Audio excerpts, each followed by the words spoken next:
2024 চনৰ 26 জানুৱাৰী ৭৭ সংখ্যক গণৰাজ্য দিৱস। 1950 চনৰ 26 জানুৱাৰীত আমাৰ দেশৰ সংবিধানখন বলবৎ হৈছিল। ভাৰতবৰ্ষৰ জনগণৰ দ্বাৰা পৰিচালিত শাসন ব্যৱস্থা হৈছিল। ইয়াৰ আগতে আমাৰ দেশখন ইংৰাজৰ অধীনত আছিল। ইংলেণ্ডৰ ৰাণী এলিজাবেথৰ পৰা ইষ্ট ইণ্ডিয়া কোম্পানীয়ে অনুজ্ঞাপত্ৰ লৈ 1600 খ্ৰীষ্টাব্দত ব্যৱসায় কৰিবলৈ ভাৰতলৈ আহিছিল।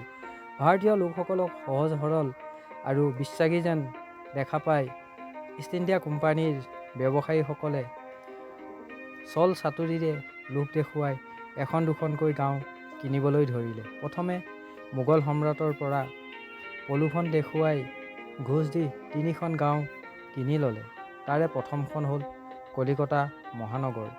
এইদৰে গৈ গৈ অৱশেষত সমগ্ৰ ভাৰতবৰ্ষখনকে নিজৰ অধীনলৈ আনিলে। শেষত 1947 চনৰ 15 আগষ্টৰ দিনা ইংৰাজৰ 200 বছৰীয়া ৰাজত্বকালৰ পৰা মুক্তি লাভ কৰিলে। ইয়াৰ পিছত ভাৰতৰ নেতাসকলক দেশখন চলাবলৈ নিয়ম নীতি অৰ্থাৎ সংবিধানৰ প্ৰয়োজন হোৱাত মুখ্য ভূমিকা পালন কৰে ডক্টৰ ভীমৰাও আম্বেদকাৰে। তেওঁক সংবিধানৰ পিতৃস্বৰূপ বুলিও কোৱা হয়। 1946 চনত সংবিধান প্ৰস্তুতকাৰক সমিতি গঠন কৰা হয়। এই সমিতিৰ সদস্য সংখ্যা আছিল প্ৰথমে 293 জন। প্ৰায় 2 বছৰ 11 মাহ 18 দিনৰ মূৰত সকলো দেশতকৈ সৰ্ববৃহৎ ভাৰতীয় সংবিধান প্ৰস্তুত কৰা কাম সম্পূৰ্ণ হয়।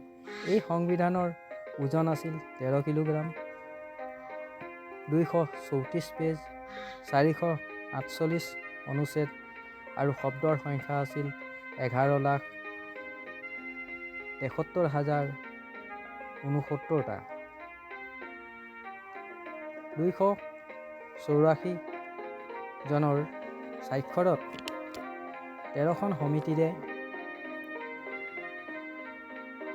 1949 চনৰ 26 নৱেম্বৰ তাৰিখে এই সংবিধান গ্ৰহণ কৰা হয়। এই সংবিধান কাৰ্যকৰী ৰূপত গ্ৰহণ কৰা হয় 1950 চনৰ 26 জানুৱাৰীৰ দিনটোতে। সেইদিনাই ভাৰতৰ প্ৰথম ৰাষ্ট্ৰপতি হিচাপে ডক্টৰ ৰাজেন্দ্ৰ প্ৰসাদে শপত গ্ৰহণ কৰিছিল। আমাৰ প্ৰশ্ন হয় যে 26 জানুৱাৰী দিনটোৱেই কিয় গণতন্ত্ৰ দিন হিচাপে পালন কৰা হয়? যেতিয়া ব্ৰিটিছৰ শাসন অৱসান বিচাৰি 1930 চনত 26 জানুৱাৰীত লাহোৰ অধিৱেশনত পণ্ডিত জৱাহৰলাল নেহৰুৰ নেতৃত্বত পূৰ্ণ স্বাধীনতা দাবী কৰা হৈছিল।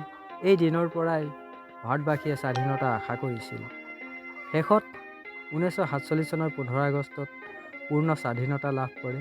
গতিকে 1930 চনৰ 26 জানুৱাৰী দিনটোকে স্মৰণীয় দিন হিচাপে বিবেচনা কৰি প্ৰতি বছৰে 26 জানুৱাৰী দিনটো গণতন্ত্ৰ দিৱস হিচাপে সমগ্ৰ ভাৰতবৰ্ষই পালন কৰে।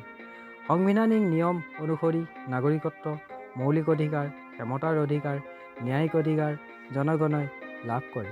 দেশবাসীৰ কৰ্তব্য ও অধিকাৰ স্মৰণ কৰি এই দিনটো পালন কৰা হয়। যিসকলে স্বাধীনতা সংগ্ৰামত অংশগ্ৰহণ কৰি নিজৰ জীৱন বলিদান দিছিল তেওঁলোককো স্মৰণ কৰা হয়। এই সংবিধানৰ নিয়ম নীতিৰেই বৰ্তমান আমাৰ দেশ ভাৰতবৰ্ষ পৰিচালিত হৈ আছে। আজি ভিডিঅ'টো ইমানেই। যদি ভিডিঅ'টো চাই ভাল পায় তেন্তে এটা ছাবস্ক্ৰাইব কৰি দিব। নমস্কাৰ।